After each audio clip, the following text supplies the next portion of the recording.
ალბერტ აინშტაინი. წარმოუდგენელია იკითხოს ახარება და ვერ შეიგრძნო იესოს ნამდვილი მყოფობა. მისი პიროვნება ყოველ სიტყვაში პულსირებს.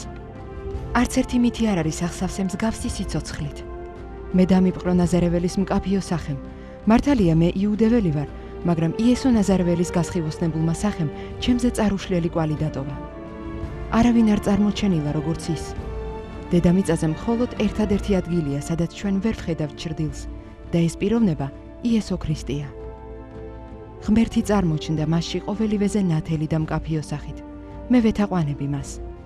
რაც უფრო მეტ აღმოჩენებს აკეთებს მეცნიერება ფიზიკურ სამყაროში, მით უფრო მივდივართ ისეთ დასკვნებამდე, რომელთა გადაჭრა მხოლოდ ღმრთისადმი უშუალურ წმენით არის შესაძლებელი.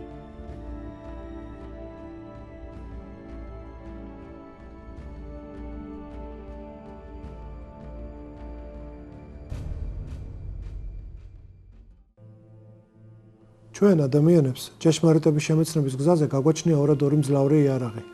ესენია ექსპერიმენტი და ლოგიკა.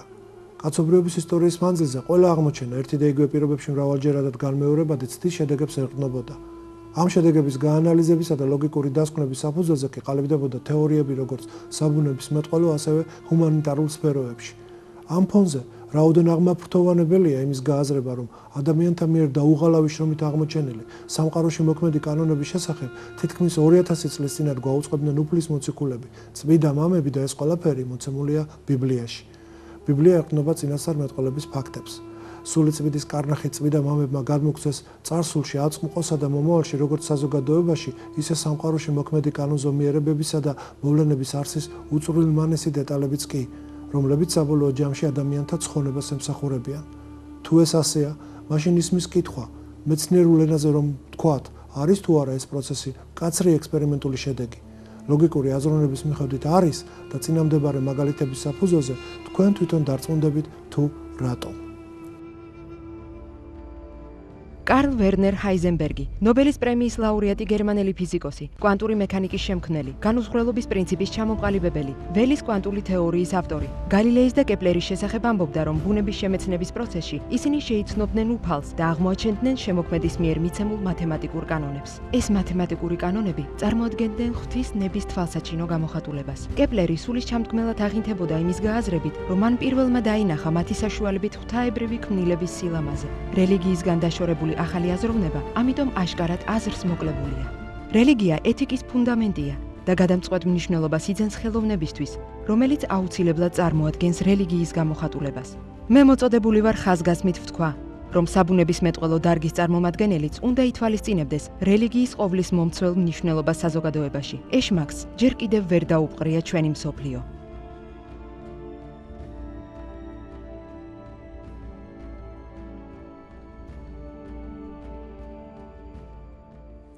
აღმოჩნდა, რომ თითქმის ყოველი ძირითადი ფუნდამენტური მცნების და თეორიული დოგმის შესახებ მრავალი საუკუნის წინ გვაუწყებდა წმინდა წერილი ბიბლია.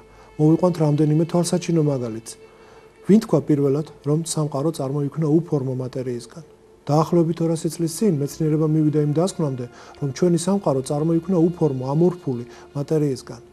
ამის შესახებ ბიბლიაში ქრისტეს დაბადებამდე ნათქვამია წიგნში სიბრძნე სოლომონისა. თავი მე-11, მუხლი 17. რადგან არაფერი დააბრკოლებდა შენს ყოვლის შემძლე ხელს, რომელმაც უსახო ნივთიერებისგან სამყარო შექმნა. სოლომონი გვეუბნება უსახურიო, ანუ სახის და შესაბამისად ფორმის არ მქონეო, რაც თავისთავად ნიშნავს ფორმის არ მქონე ამორფულ, უფორმო მასას. ვინ თქვა პირველად, რომ დედამიწა არაფერზე არ დგას? ნებისმიერ თანამედროვე ადამიანს ჯერ გაეცინება იმ სპილოების თუ ვეშაპების გახსენებაზე, ვისაც ძველი წარმართები მიაწერდნენ დედამიწის დასაყრდენ ფუნქციას. შემდეგ კი გაუკვირდება მათ მაგივრად, თუ რატომ არ მიაქციეს ყურადღება მაცხოვრიშობამდე 1900 წელს ცხოვრები წინასწარმეტყველი იობის ნათქვამს. წიგნი იობისა, თავი 26, მუხლი 7. განართხა ჩრდილოეთი სიცარიელეზე, არაფერზე დაკიდა დედამიწა. აღსანიშნავია, რომ ეს ნათქვამია მაშინ, როცა არ არსებობდა არც ასტრონომია და არც დედამიწის გარშემო მოგზაურობებს ჰქონდათ ადგილი. ვინ თქვა პირველად, რომ დედამიწა მრგვალია? ეს არ უთქვამთ პირველად მე-16 საუკუნის მეცნიერებს. წინასწარმეტყველი ესაიას განმარტების დროს ერთ-ერთმა პირველმა ეს თქვა იოანე ოქროპირმა. შეიცანი დედამიწის წრე, ხედავ რომ დედამიწა წრიულია? წრე გვიჩვენებს დედამიწის რგვალ ფორმასაც. სასარგებლოა ვიცოდეთ ეს, იმიტომ რომ ჩვენ არ შეგვაცდინოს წარმატ ფილოსოფოსს და იგავებმა, რომლებიც ფიქრობენ, რომ დედამიწა დისკის, მდელოს, თეფშის ან სხვა მსგავსი ფორმების მაგვარია. ამჟამად ფაქტია ეს, რომ ჩვენ კოსმოსური სივრცის გარემოცვაში ვიმყოფებით, მაგრამ წარმართები ადრე ფიქრობდნენ, რომ ეს იყო ეთერი ან მინუსებური სფეროები, რომლებზეც უძრავად იყვნენ დამაგრებულნი მზე, მთვარე, პლანეტები, ვარსკვლავები. სამყაროს შესაქმნის შესახებ ბრძოლების დროს კოსმოსური სიღრმისეული სივრცის არსებობაზე ცალსახად მიუთითებდნენ წმინდა მამები.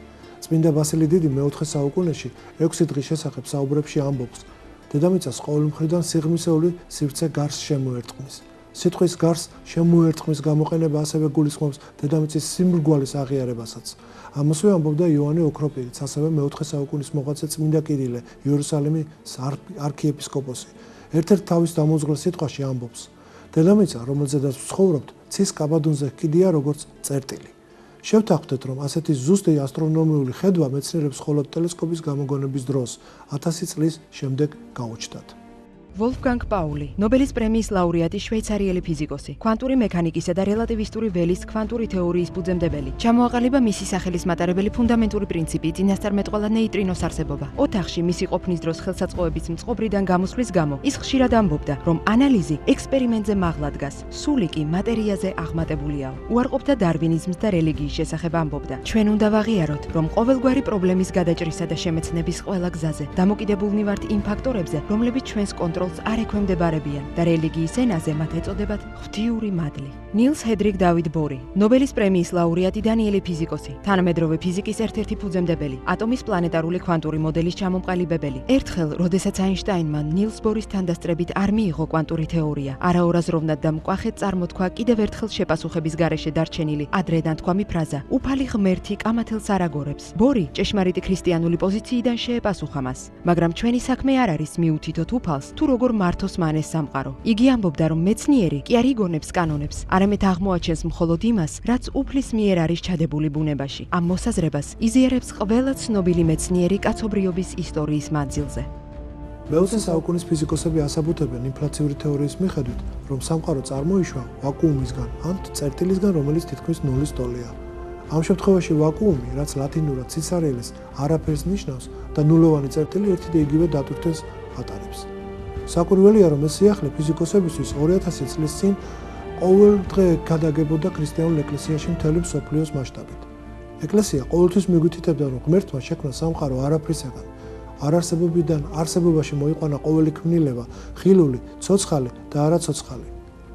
თანამედროვე ფიზიკა 4 სახის ურთიერთქმედების ფორმებს იცნობს. ესენია სუსტი, ძლიერი, ელექტრომაგნიტური და გრავიტაციული. აქედან პირველი სამის გაერთიანება უკვე ექსპერიმენტულად დასაბუთებულია. ალბათ იგივე ბედიელის გრავიტაციულსაც. არსებობს აზრი, რომ პირველადი მაინც ელექტრომაგნიტური ბუნება, ანუ სინათლეა. წყარო ყოველივე მატერიალურის წარმოშობისა ელექტრომაგნიტური ველია. ანიჰილაციის ანუ გაქრობის შედეგად კი ისევ ელექტრომაგნიტურ ველს ვიღებთ, რომელსაც ყოველივე მატერიალურისგან დამოუკიდებლად მარადიულად არსებობა შეუძლია. სხვა სიტყვებით თუ ვიტყვით, ელექტრომაგნიტურ ველს ძალუძს უსასრულოდ გავრცელდეს ისე, რომ არ შეიცვალოს ან გაქრეს ნებისმიერ მანძილებზე, როგორც მაკრო, ისე მიკრო სამყაროში. მატერიასთან ურთიერთქმედებისას კი შედის მასში შთაინთქმება და გამოდის მისგან გამოსხივდება. ეს თვისებები კი დანარჩენი სამი ურთიერთქმედების ფორმებს არ ახასიათებთ. მატერიის გარეშე ისინი არ არსებობენ. ინგლისელი ფიზიკოსი პოლ ანდრიან მორის დირაკი უთვალსაჩინოესი თანამედროვე თეორეტიკოსი, რომელმაც დაასრულა კვანტური თეორიის ლოგიკური თანმიმდევრული სქემა, ამომწურავად აღწერს ელექტრომაგნიტურ ველს, ანუ სინათლეს, როგორც უსასრულო ენერგიის წყაროს მატარებელს. მის ნაშრომში კვანტური მექანიკის ფუნდამენტური განტოლებები მე-6 პარაგრაფში ვკითხულობთ. სინათლის კვანტს ახასიათებს ერთი უცნაური თავისებურება. ის წყვეტს არსებობას მაშინ, როდესაც იმყოფება ერთ-ერთ თავის სტაციონარულ ნულოვან მდგომარეობაში, სადაც მისი იმპულსი და შესაბამისად ენერგია ნულის ტოლია. სინათლის კვანტის თანთქმა შეიძლება განვიხილოთ როგორც მისი ჩახტომა ამ ნულოვან მდგომარეობაში, ხოლო მისი გამოსხივება კი ამოხტომა ამ ნულოვანი მდგომარეობიდან ისეთში, სადაც მისი არსებობა ცხადია, თვალსაჩინოა და ეს ხდება ისე, თითქოს კვანტი ხელახლა დაიბადა. გამომდინარე იქედან, რომ ასეთნაირად წარმოქმნილ კვანტების რიცხვს არ ახასიათებთ შეზღუდვა, შემოუსაზღვრელნი არიან, ჩვენ უნდა ვივარაუდოთ, რომ ნულოვან მდგომარეობაში მათი რიცხვი ამოუწურავია, უსასრულოა.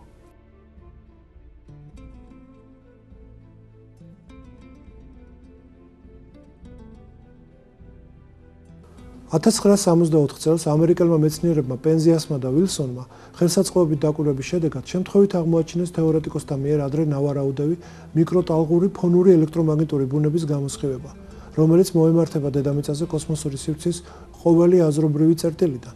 ამ გამოსხივებას ეწოდა რელიქტური, ანუ ნარჩენი იმ დროიდან, ვიდრე ინფლაციური თეორიის მიხედვით სამყაროში წარმოიქმნებოდა სინათლის დამოუკიდებელი წყაროები. არის კი ეს მოვლენა მკაცრი დასაბუთება იმისა, რომ ეს გამოსხივება ბიბლიური შესაქმნის პირველი დღიდან არსებულია. მზე, მთვარე, პლანეტები და ვარსკვლავები ხომ მეოთხე დღეს შეიქმნა. მართლაც ყველა მოვლენა, იქნება ეს ხახუნი, ქიმიური რეაქცია, ხელის ჩამორთმევა, ქარი, ბგერა და თვით მატერიის არსებობაც ელემენტარული ნაწილაკების ჩათვლით საბოლოო სახით ელექტრომაგნიტური ბუნებით აიხსნება. საკვირველია, რომ სწორედ ეს თეზისი გააჟღერა მოციქულმა პავლემ თითქმის 2000 წლის წინათ. მოციქულთა საქმეები, პავლე მოციქული, ეფესელთა მიმართ, თავი მეხუთე, მუხლი 13. ხოლო ყოველივე მხილებული სინათლისგან გამოცხადდება, რადგან ნათელია ყოველივე განცხადებული. თუმცა ცხადია, რომ ეს ითქვა არა მარტო ფიზიკურ, არამედ სულიერ ნათელზეც, მაგრამ შეიძლება, რომ სულიერი სამყარო არ წარმოადგენდეს ენერგიის ფორმას. უდავოა, რომ თუ სული და სხეული და სამშვინველი ერთად ადამიანის არსებობაში აისახება, ფიზიკის ენაზე ისინი აუცილებლად ენერგიის ფორმებია და ამ შემთხვევაში ისმის კითხვა მათი ურთიერთმიმართების კორელაციის არსის შეცნობის შესახებ. სწორედ ამ თეზისებს ეყრდნობოდა ჩვენი გადაცემის ქვეტექსტიც, ხომ არ წარმოადგენს სინათლე მარადიულობის, უკვდავების გასაღებს.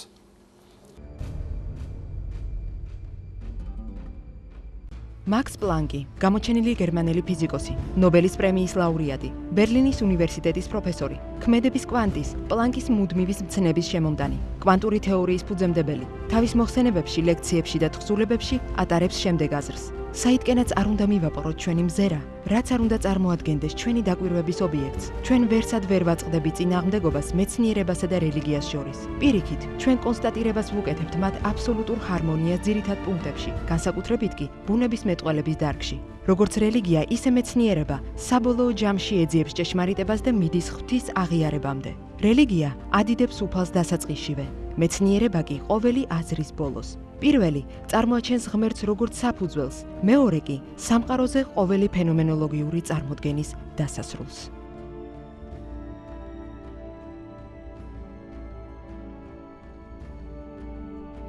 მაშ ასე, სრული სიმართლეა. როგორც რელიგია, ისე მეცნიერება საბოლოო ჯამში ეძიებს ჭეშმარიტებას და მიდის ღვთის აღიარებამდე. რელიგია ადიდებს უფალს დასაწყისშივე, მეცნიერება კი ყოველი აზრის ბოლოს. პირველი წარმოაჩენს ღმერთს როგორც საფუძველს, მეორე კი სამყაროზე ყოველი ფენომენოლოგიური წარმოდგენის დასასრულს. მაქს პლანკის ამ სიტყვების არსს სტატისტიკური მონაცემების მიხედვით იზიარებს ყველა დროის გამოჩენილ მეცნიერთა თითქმის 90%. მათ ღიად აღიარეს საკუთარი თავი მორწმუნეებად. მათი პასუხები განსხვავდება ერთმანეთისაგან, მაგრამ ღვთისადმი საკუთარი რწმენის შესახებ ისინი ხაზგასმით აცხადებენ. მეცნიერთა ასეთი სულისკვეთება დაგვირგვინდა მანიფესტით, რომელიც ამჟამად ოქსფორდის ცნობილ ბიბლიოთეკაში ინახება და მას 617 გამოჩენილი მოღვაწე აწერს ხელს. ეს დოკუმენტი აცხადებს, რომ უგუნურად იქცევიან ისინი, ვინც ცდილობს მეცნიერება ოპოზიციურად დაუპირისპიროს წმიდა წერილს და წინასწარ გვაუწყებს იმის შესახებ, რომ მოვა დრო, როდესაც როგორც რელიგიური, ასევე მეცნიერული მცნებები აშკარად დაემთხვევიან ერთმანეთს უკიდურეს წყვილმანებშიც კი.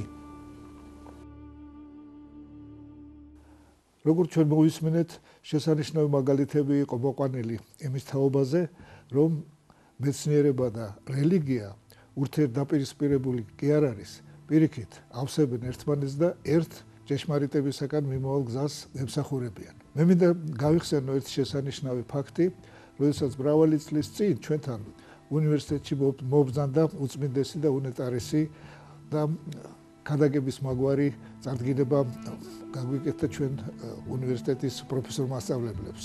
მან თქვა ძალიან მკაფიოდ, რომ ძალიან ბევრი ადამიანი ათეისტები ცდილობენ იმას, რომ მეცნიერება დაუპირისპირონ რელიგიას. და ეს სინამდვილეში ასე არ არის, რომ პირიქით ისინი ერთმანეთს ავსებენ. თქვენ შესანიშნავი მაგალითები მოისმინეთ ეხლა ხანს, რომ როგორ დასაბუთებულია და როგორ გააზრებულია ეს სიტუაციები უძველესი მამებისა და ცნობილი სასულიერო მოღვაწეების მიერ. მიუხედავად ამისა, საუკუნეების მანძილზე მაინც უფრო მეტად დომინირებდა აზრი იმის შესახებ, რომ მეცნიერება არასაბუთებს რელიგიურ ცნებებს. რა თქმა უნდა, რწმენა არის პირველადი, რწმენა არის მთავარი და ყველაზე მნიშვნელოვანი. მაგრამ, როდესაც რწმენა არის დასაბუთებული და გამტკიცებული მეცნიერული შეხედულებებით, ეს რწმენა ძალიან ძლიერდება. ამის შესახებ უწმინდესმა აღნიშნა, რომ რწმენას, როდესაც მეცნიერება ასაბუთებს, ცოდნა როდესაც ასაბუთებს, მაშინ ასეთი მორწმუნე ღმერთის მეგობარიაო, ეს უფრო გაძლიერებული რწმენაა და ძალიან დიდად მნიშვნელოვანია. შემდეგი ძალიან საინტერესო შეხედულება კიდევ ის გახლავთ, რომ აი ნათქვამია პირველსავე დებულებაში, რომ თავდაპირველად, ანუ უპირველესად ღმერთმა შექმნა ცა და ქვეყანა, ამ ხშირად ამბობენ თანაც მიწას. ერთდროულად შეიქმნა ნივთიერება, მატერია. სივრცე, გარკვეულ სივრცეში, ცა იგულისხმება ამაში. სივრცე, მატერია და ნივთიერება ერთდროულად არის შექმნილი. და ეს არის თანამედროვე ფიზიკის უმნიშვნელოვანესი დებულება. აინშტაინის ზოგადი კერძო თეორიის საფუძველზე ჩვენ ვიცით, რომ მატერია არსებობს ერთდროულად სივრცეში და დროში. თანაც ნათქვამი რომ არის, რომ თავდაპირველად, ესე იგი უპირველეს ყოვლისა, ეს ის მომენტია, რომ ესე იგი ღმერთმა თითქოს და საათი ჩართო და აი მის შემდეგ დაიწყო დროის ათვლა. მანამდე კი არაფერი არ იყო. არც მატერია იყო, არც ნივთიერება არ იყო ფაქტიურად და არც დრო არ იყო. ესე იგი არც სამყარო არ იყო. არაფერი არ არსებობდა და ეს მთელი სამყარო ფაქტიურად შეიქმნა არაფრისაგან. ეს დებულებები, როგორც მეცნიერული, ისე ბიბლიური შეხედულებით ფაქტიურად ერთნაირია. მართალია ეს შეიქმნა ეს მატერია, ნივთიერება ელექტრომაგნიტური გამოსხივებისაგან, ენერგიისაგან, მაგრამ იმ ცნობილი ეინშტაინის ფორმულით, ალბათ ესე უნდა ვიგულისხმოთ, ეუდრის mc², ეს ყველა მეცის ეს ფორმულა, ენერგია გარდაიქმნა მაშინ და მასად და ჩამოყალიბდა, მაგრამ ეს ენერგიაც ფაქტიურად შექმნა ღმერთმა, რომლის პირველი სახე, ალბათ როგორც იყო აღნიშნული, არის სწორედ სინათლე.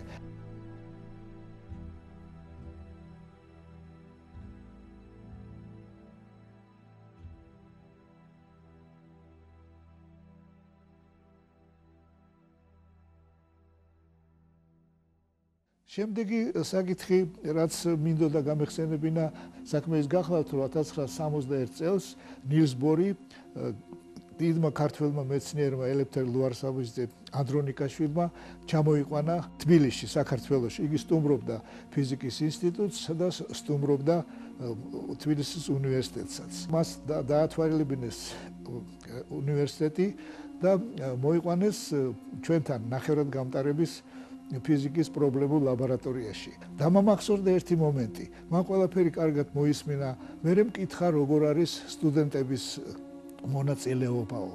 თქვენ წარმოიდგინეთ, ყველაზე მეტი ყურადღება მან ამ საკითხს მიაქცია. მან თქვა, რომ თანამედროვე ფიზიკის შესწავლა შეუძლებელია, თუ არ განვითარდა ექსპერიმენტული ფიზიკა და ესეთი პატარა დანადგარები აუცილებლად სტუდენტებმა უნდა შექმნანო.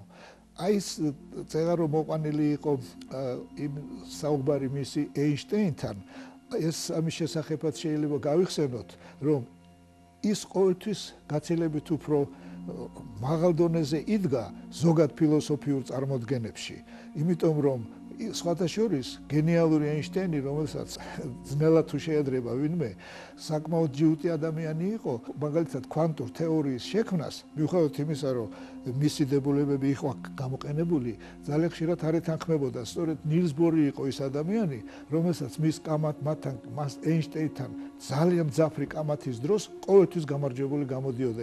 უსაბუთებდა, რომ თანამედროვე კვანტური თეორია ეყრდნობა ეინშტაინის თეორიას და ის არის სიმართლეო და აი ამ ღმერთთან ურთიერთობის საკითხში, რელიგიის ურთიერთობის საკითხშიაც სიმტკიცე, ასე ვთქვათ, გამოიჩინა.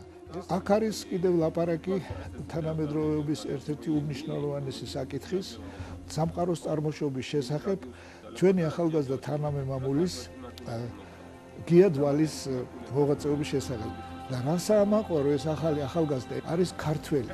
ჩვენს უნივერსიტეტში აღზრდილი ახალგაზრდა მეცნიერი გიადვალი, რომელიც აღიზარდა უნივერსიტეტში, რომელიც მუშაობდა ფიზიკის ინსტიტუტში და მეცნიერულად ჩამოყალიბდა ფიზიკის ინსტიტუტში და ის უკვე მეცნიერებათა კანდიდატი გაეგზავრა საზღვარგარეთ და დღეს არის ის ერთ-ერთი ყველაზე უფრო აღიარებული მეცნიერი მსოფლიოში, რომელმაც სულ ახალი იდეები შემოგთავაზა, რომელმაც აჩვენა როგორ შეიძლება გაფართოვდეს, როგორ შეიძლება შეიქმნას სამყარო, რა ხდება გრავიტაციული ველის ურთიერთქმედებებში და ასე შემდეგ.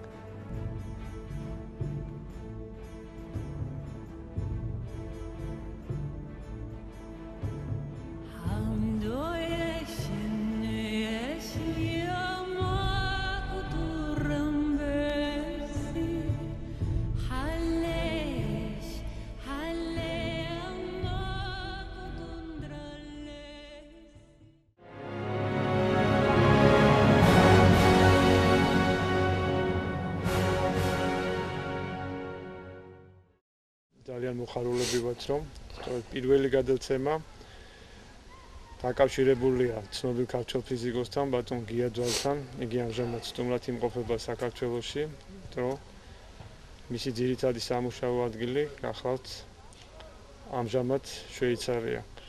ჩვენთვის ეს ძალიან დიდი პატივია, რომ ბატონო გია ექსკლუზიურად დაგვთანხმდა ამ ინტერვიუზე. ბატონო გია, მინდა გითხრათ, რომ საქართველოს ეკლესიის საჭეწლობელი უწმინდესი და უნეტარესი ილია მეორე უკვე მრავალი წელია ძალიან დიდ დაინტერესებას იცნობს ისეთი საკითხისადმი, როგორიც არის ურთიერთობა მეცნიერებასა და რელიგიას შორის. საკმარისია გავიხსენოთ ის მრავალი სამეცნიერო კონფერენცია, რომელიც სწორედ აღნიშნულ საკითხებს ეხებოდა, ასევე კრეაციონისტული საზოგადოება, რომელიც შექმნილია საპატრიარქოს და რომელშიც მრავალი დარგის მეცნიერია გაერთიანებული, ქრისტიანული კვლევის ცენტრი, ასევე ეთობლივი ჯგუფი მეცნიერებათა აკადემიასთან შექმნილი. ეს ყველაფერი იმის დასტურია, რომ თანამედროვე მართლმადიდებელი ეკლესია ამ საკითხებისადმი ძალიან დიდ ყურადღებას და დაინტერესებას იჩენს.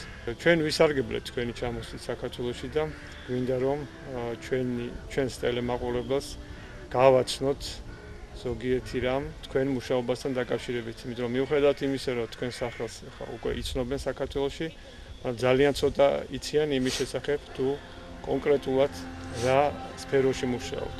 ერთი რაც ყველა მიცით, ეს ახალი ნაბიჯი და ახალი სიტყვა ფიზიკაში და არა მარტო ფიზიკაში და ამიტომ ჩვენ გვთხოვთ, რომ იქნებ მაქსიმალურად პოპულარულად ჩვენი მშობლისთვის გასაგებ ენაზე აგვიხსნათ თქვენი თეორიის ძირითადი ასი.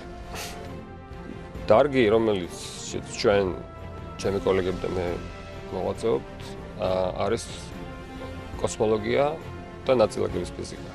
ბოლო პერიოდი ფუნდამენტურ მეცნიერებათა ფიზიკაში აღინიშნება ამ ორი დარგის ძალიან მჭიდრო თანამშრომლობით და გამოიკვეთა ახალი მიმართულება, რომელიც აერთიანებს ამ ორ დარგს. ელემენტარული ნაწილაკების ფიზიკა არის დარგი, რომელიც სწავლობს სამყაროს აგებულებას უმოკლეს მანძილებზე. თვალისათვის სულ ხილავზეც აღარ არის ლაპარაკი. უმოკლეს მანძილებზე მოკლედ სამყაროს ფუნდამენტს და კოსმოლოგია ეს არის სამყაროს მეცნიერება სამყაროს ისტორიის შესახებ. როგორც ძალიან პატარა მანძილებზე, ასევე უშორეს მანძილებზე, რომელიც ჩვენ შეგვიძლია დავინახოთ. დღესდღეობით უშორესი მანძილი, რომელშიც ჩვენ ასე ვთქვათ, თვალი მიგვიწვდება, ეს არის დაახლოებით 15 მილიარდი სინათლის წელიწადი. იმის იქით კოსმოლოგიური ჰორიზონტია. იმაზე შორი მანძილიდან უბრალოდ დრო არ ქონდა არანაირ ინფორმაციას და სიგნალს, რომ ჩვენამდე მოეღწია. სამყაროს ისტორია უკან მიდის იმ დრომდე, როცა სამყაროს კოსმოლოგიური ჰორიზონტის ზომა იყო ძალიან პატარა. დაახლოებით ასე ვთქვათ, თანამედროვე ესეთი ყველაზე პოპულარული თეორიები, როგორც ინფლაციური თეორია, ის გვეუბნება, რომ კოსმოლოგიური ჰორიზონტის ზომა ადრეულ სამყაროში იყო დაახლოებით 10 ხარისხად -25 სანტიმეტრი. ეს არის სასწაულად მცირე მანძილი. მაგრამ აი ზუსტად ამიტომ რომ სამყარო ოდესღაც იყო ძალიან პატარა ხილული ნაწილი და შემდეგ გაფართოვდა და გაიჭიმა. ის ატარებს ინფორმაციას აი ამ პირველადი კანონების შესახებ, რომელიც მაშინ სამყაროში მოქმედებდა. ანუ ფაქტობრივად ჩვენი მიზანია რაღაცნაირად შევიცნოთ პირველ საწყისი სამყაროში, ესე იგი როგორც აგებულებაში, ასევე დროში. ერთ-ერთი აქცენტი ქონდა გაკეთებული აი ამ იდეაზე, რომ სამყაროში შეიძლება ქონდეს დამატებითი განზომილებები, რომელსაც ჩვენ თვალით ვერ ხედავთ. ჩვენი სივრცე არის სამგანზომილებიანი. თქვენ შეგიძლიათ იმოძრაოთ წინ, უკან, მარჯვნივ, მარცხნივ, ზევით, ქვევით. მეტი მიმართულება რომ წავიდეთ არ არის. მეტი მიმართულება რომ დავინახოთ, ესეც არ არის. მაგრამ ეს იმას არ ნიშნავს, რომ ეს სხვა მიმართულებები არ არსებობს. შეიძლება ეს მიმართულებები არსებობს, მაგრამ ჩვენ მათ ვერ ვხედავთ, იმიტომ რომ ისინი ძალიან პატარაა ზომაში და მაგიტომ ვერ ვხედავთ. ნუ დაახლოებით ესე იგი სიტუაცია არის ესეთი, რომ წარმოვიდგინოთ ძალიან წვრილი მილი, რომელშიც ჭიანჭველა მოძრაობს მაგალითად, ხო? ეს მილის რადიუსიც ძალიან პატარაა, ეს ჭიანჭველა შეუძლია ეფექტურად მარტო ერთი მიმართულებით იმოძრაოს. დამატებით მიმართულებას, რომელიც აი მილის სისქეს შეესაბამება, ვერ ხედავს. დეკადა ფუნდამენტური ფიზიკის განვითარებაში, აი ჩვენ დარგში, აღინიშნა იმით, რომ ეს განზომილებები შეიძლება იყოს გაცილებით უფრო დიდი, უსასრულოდ. სამი ძირითადი თეორია არსებობს აი ამ მიმართულებებით, ესე იგი შეიძლება იყოს ეს დამატებითი განზომილებები კომპაქტური, ისევე ჩახოული, მაგრამ ძალიან დიდი, დაახლოებით მილიმეტრის მეხუთედი ზომის.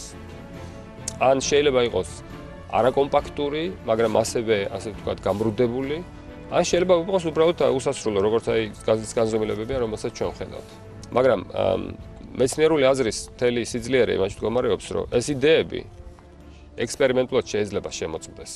და შესაბამისად ეს გრავიტაციაზე აისახება, ეს ფაქტი, რომ თქვენ გაქვთ დამატებითი განზომილებები, ადრე თუ გვიან გრავიტაციაზე აისახება.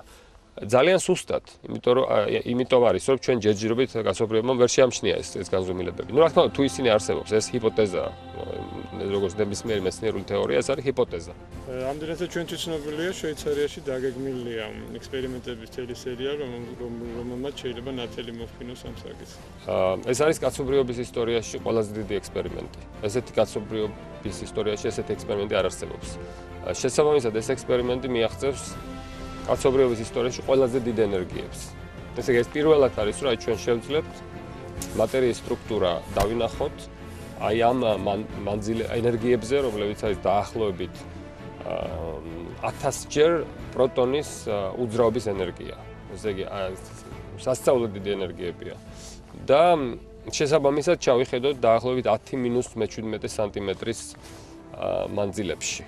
ესე იგი, თუ გინდათ ესეთნაირად შეხედეთ ამ ექსპერიმენტს, რომ ეს არის რაღაც გიგანტური მიკროსკოპი, რომელიცაც ძალიან დიდი გამადიდებლობის უნარი აქვს. ეს ექსპერიმენტი თავისთავად არის ძალიან მნიშვნელოვანი. ის უბრალოდ სწავლობს მატერიის სტრუქტურას აი ამ მანძილებზე.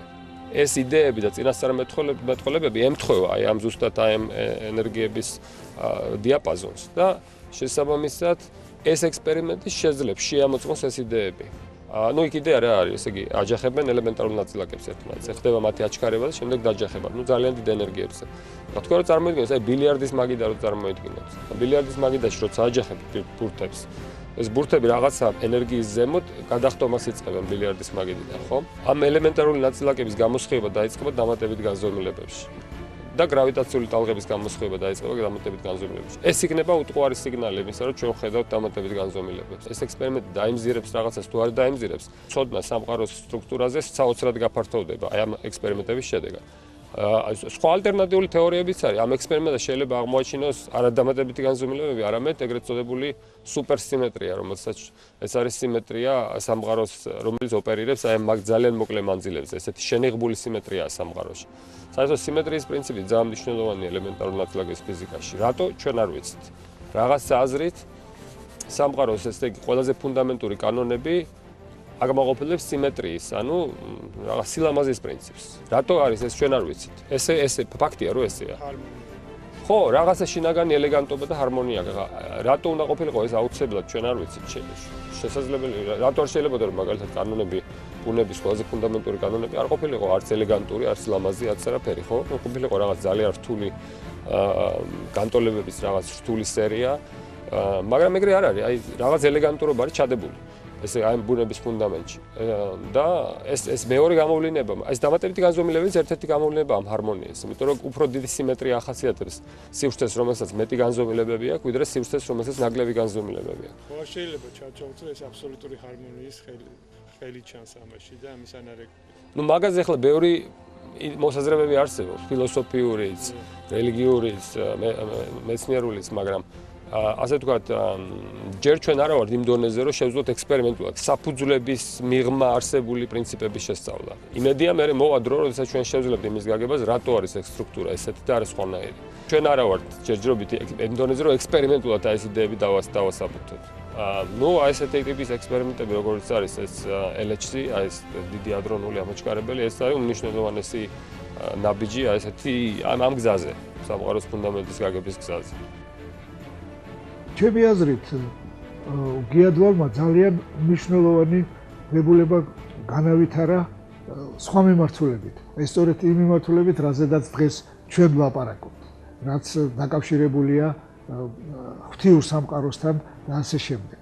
გიადვალმა შემოიყვანა, ფაქტიურად მას პირველად არ შემოუყვანია, მაგრამ ძალიან კარგად განავითარა და მისი გზები და გამოყენება და ახსნა მისცა თელი მიმართულებებს, ამის ახსნა ეხლა ცოტა შორს წაგვიყვანდა. მაღალი რიგის განზომილებებით, მაგრამ ჯერ კიდევ ადრე იყო, ასე ვთქვათ, ნახევრად მათემატიკური წარმოდგენა, რომ შესაძლებელია არსებობდეს არა სამგანზომილებიანი, არამედ 4, 5, 10 და ასე შემდეგ 10 განზომილებიანი სივრცე, მაგრამ ეს ჩვენს აღქმაში შეუძლებელია რომ გავიაზროთ. ადამიანს არ აქვს ამის უნარი. მეც ახლა ვილაპარაკე რომ ყველაფრის მიღწევა ადამიანს არ შეუძლია, ჭეშმარიტება არ არსებობს აბსოლუტური და ეს არის ის სფერო, რომელიც ადამიანს წარმოქმნა არ შეუძლია. მაგრამ აბა დაუკვირდეთ გიადვალის დასკვნებს და სად შეიძლება გამოვიყენოთ ჩვენ ეს და საით მიგვიყვანს ეს შეხედულებები. ეს შეხედულებები მიგვიყვანს იქითკენ, რომ მასშტაბამდე არსებობს რაღაცა განზომილება, სადაც რაღაც ფიზიკური რაღაც მოვლენები ხდება, ვითარდება, მაგრამ ადამიანს ამის ახსნის საშუალება არ აქვს. ეს ხომ ბიბლიაში თავიდანვე იყო განსაზღვრული და ყველა წმინდა მამა ჩვენ ამას გვეუბნება, როგორც ძველი აღქმა, ისე ახალ აღქმაში, ხომნა თქვამია, რომ როგორც კარგად მოგეხსენებათ, არსებობს სულიერი სამყარო, ჩვენი სულების სამყარო. არსებობს ის მაღალი სამყარო, საცა ანგელოზები და თვითონ უფალი განისვენებს და ეს სულიერი სამყარო რეალურია, მაგრამ ჩვენ მისი აღქმა არ შეგვიძლია. აქედან არ გავაკეთოთ დასკვნა, რომ რასაც ვერ ვხედავთ და ვერ შეგვიძლია პირდაპირ თვალნათლივ ვნახოთ, ის არ არსებობს. აი ეს კარგი მაგალითია იმისა, რომ საერთოდ ყველაფრის ასე მარტივად დასაბუთება არ შეიძლება და გიადვალის თეორიას თუ მივყვებით, იმას დავასაბუთებთ, რომ არსებობს კიდევ სხვა განზომილებები, რომლებშიც ძალიან მნიშვნელოვანი პროცესები მიმდინარეობს, ეს იმას ასაბუთებს, რომ აი ფიზიკური თეორიის განვითარების ამრიგად წარმართვის გზითაც ჩვენ მივდივართ იმ დასკვნამდე, რომ მართლა არსებობს სულიერი სამყარო, არსებობს მასშტაბამდე ღმერთის სამყარო, რომელსაც მართალია ჩვენ არ ვერ აღვიქვამთ, მაგრამ ყველაფერში მისი მოქმედების შედეგად ჩვენ მივდივართ ამ დასკვნამდე. დღეს ეს მარტო ამ მოვლენასთან კი არა, ზოგადი მოვლენა არის ეს.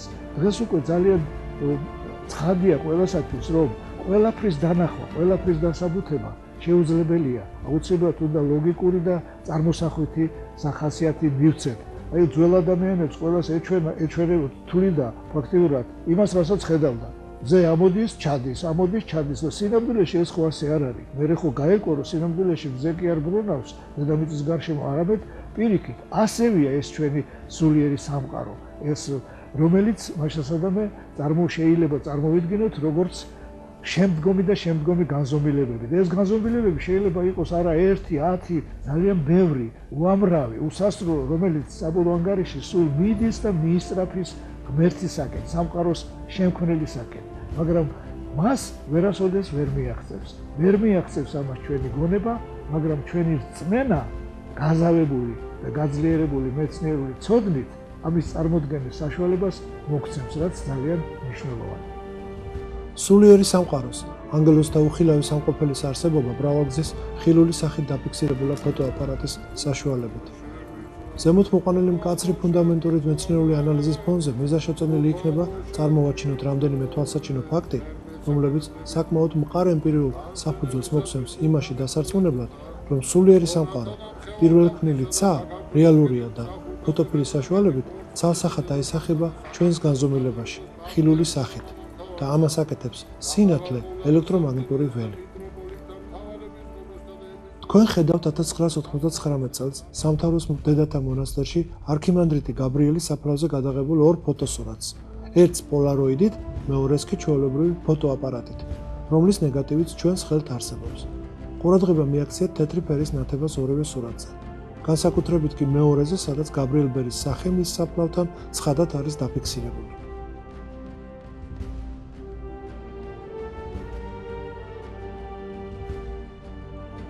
ამავე საფლავზე გადაღებული პირველი სურათის ნათება კი, როგორც დავით გარეჯის სამონასტრო კომპლექსში მისი წარდგენისას აგვიხსნეს, ძალიან წააგავს მართლმადიდებლობის ჭეშმარიტების სიმბოლოს ბასილი დიდის განმარტების მიხედვით.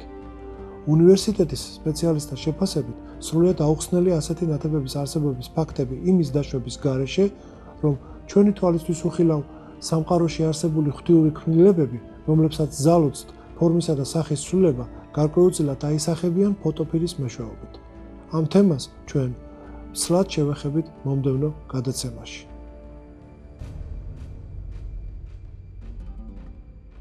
ამ რაოდენობის თეორიული ინფორმაციის შემდგომ ალბათ უკვე დროა ერთი მარტივი, ხილული ექსპერიმენტი ჩვენს შევატაროთ და ვცადოთ ჩამოვაყალიბოთ ლოგიკური დასკვნა მისი შედეგის საფუძველზე.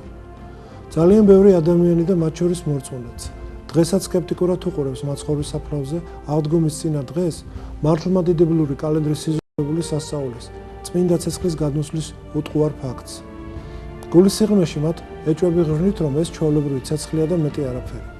მოდით ჩავატაროთ ასეთიც და ავიღოთ ერთადერთი ანთებული სანთელი და სულ რაღაც ერთი წამის განმავლობაში მიუახლოვოთ მანეკენის ხელოვნურ სახეზე დამაგრებულ ასევე ხელოვნურ წვერს.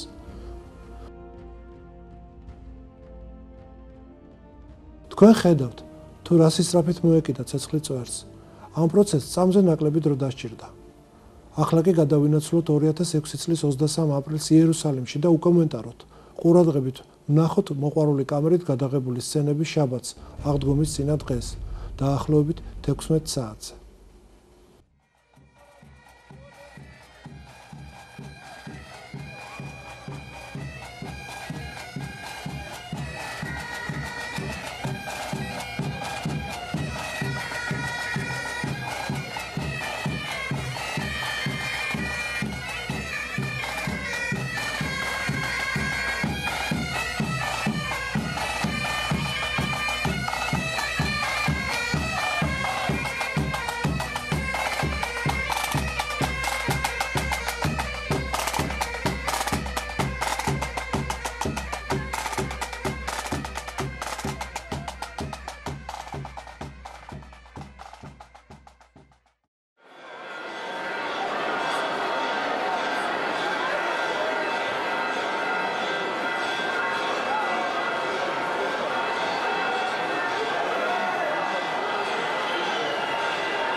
Hey,